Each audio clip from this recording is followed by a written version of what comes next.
ஆண்டவரும் உலக இரட்சகருமாகிய இயேசு கிறிஸ்துவின் இனிய நாமத்தில் யாவருக்கும் என் அன்பின் வாழ்த்துக்கள். இயேசுவே உந்தன் மாசில்லா இரத்தம் எந்தனுக்காக சிந்தினீரே, கோர பாடுகள் யாவும் சகித்தீ அத்தனையும் எனக்காகவே. பாவியாம் என்னை நினைக்க மண்ணான நாம் எம்மாத்திரமையா, பாவியாம் என்னை நினைக்க மண்ணான எம்மாத்திரமையா.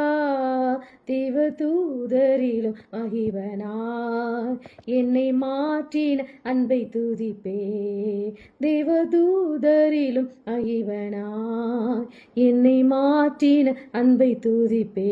பாவியாம் என்னை நினைக்க மண்ணான நாம் எம்மாத்திரமையா, தேவதூதரிலும் மகிவனாய் என்னை மாற்றின அன்பை துதிப்பே. ஆமென். நீங்கள் நீதிக்கென்று விதை விதியுங்கள், தயவு கொத்ததாய் அறுப்பு அருங்கள், உங்கள் தரிசு நிலத்தை பயன்படுத்துங்கள். கர்த்தர் வந்து உங்கள் மேல் நீதியை வருஷிக்க பண்ணு மட்டும் அவரை தேட காலமாயிருக்கிறது. ஓசியா 10:12. கர்த்தர் விதைக்கிறவனுக்கு விதையையும் புசிக்கிறதுக்கு ஆகாரத்தையும் அளிக்கிறவர். உங்களுக்கு விதையை அளித்து அதை பெருக பண்ணி உங்கள் நீதியின் விளைச்சலை வர்த்திக்க செய்வார். நீங்கள் அப்பம் அல்லாததற்காக பணத்தையும் திருப்தி செய்யாத பொருளுக்காக உங்கள் பிரயாசத்தையும் செலவழிப்பானேன். நீங்கள் எனக்கு கவனமாய் செவி கொடுத்து நலமானதை சாப்பிடுங்கள், அப்பொழுது உங்கள் ஆத்துமா கொழுப்பான பதார்த்தத்தினால் மகிழ்ச்சியாகும். உங்கள் செவியை சாய்த்து என்னிடத்தில் வாருங்கள், கேளுங்கள், அப்பொழுது உங்கள் ஆத்துமா பிழைக்கும். தாவீதுக்கு அருளின நிச்சயமான கிருபைகளை உங்களுக்கு நித்திய உடன்படிக்கையாக ஏற்படுத்துவார். கர்த்தரை கண்டடையத்தக்க சமயத்தில் அவரை தேடுங்கள், அவர் சமீபமாய் இருக்கையில் அவரை நோக்கி கூப்பிடுங்கள். சோம்பேறியே, நீங்கள் எறும்பினிடத்தில் போய் அதன் வழிகளை பார்த்து ஞானத்தை கற்றுக்கொள்ளுங்கள். அதற்கு பிரபுவும் தலைவனும் அதிகாரியும் இல்லாதிருந்தும் கோடை காலத்தில் தனக்கு ஆகாரத்தை சம்பாதித்து அறுப்பு காலத்தில் தனக்கு தானியத்தை சேர்த்து வைக்கும். ஆகவே என் மகனே, உன் தகப்பன் கற்பனையை காத்துக்கொள், உன் தாயின் போதகத்தை தள்ளாதே. அவைகளை எப்பொழுதும் உன் இருதயத்திலே அணிந்து அவைகளை உன் கழுத்திலே கட்டிக்கொள். நீ நடக்கும்போது அது உனக்கு வழிகாட்டும், நீ படுக்கும்போது அதை உன்னை காப்பாற்றும், நீ விழிக்கும் போது அது உன்னோட சம்பாஷிக்கும். கட்டளையே விளக்கு, வேதமே வெளிச்சம், போதக சிற்றியே ஜீவ வழி.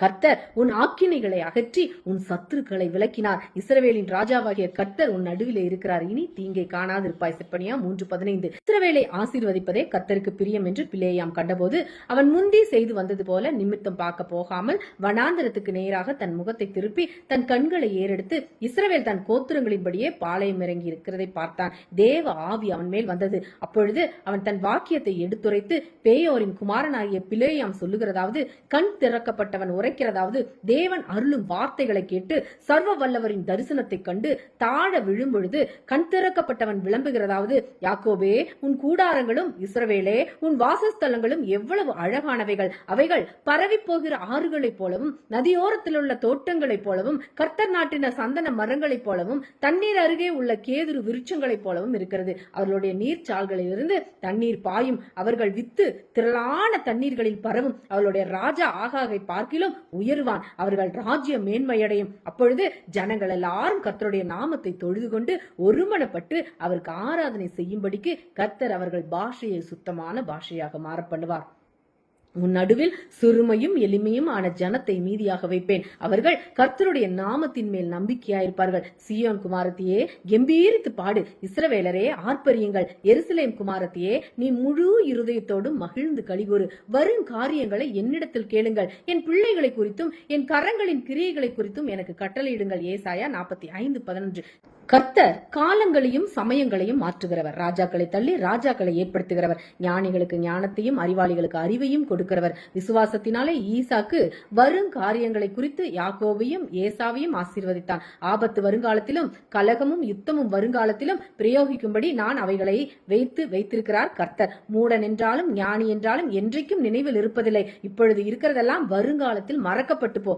மூடன் எப்படி சாகிறானோ அப்படியே ஞானியும் சாகிறான். நன்மை செய்யவும் நற்கிரியைகளில் ஐஸ்வர்யவான்களாகவும் தாராளமாய் கொடுக்கிறவர்களும் உதாரண குணமுள்ளவர்களாய் இருக்கவும் நித்திய ஜீவனை பற்றி கொள்ளும்படி வருங்காலத்துக்காக தங்களுக்கு நல்ல ஆகாரத்தை பொக்கிஷமாக வைக்கவும் அவர்களுக்கு கட்டளையிட்டிருக்கிறார்.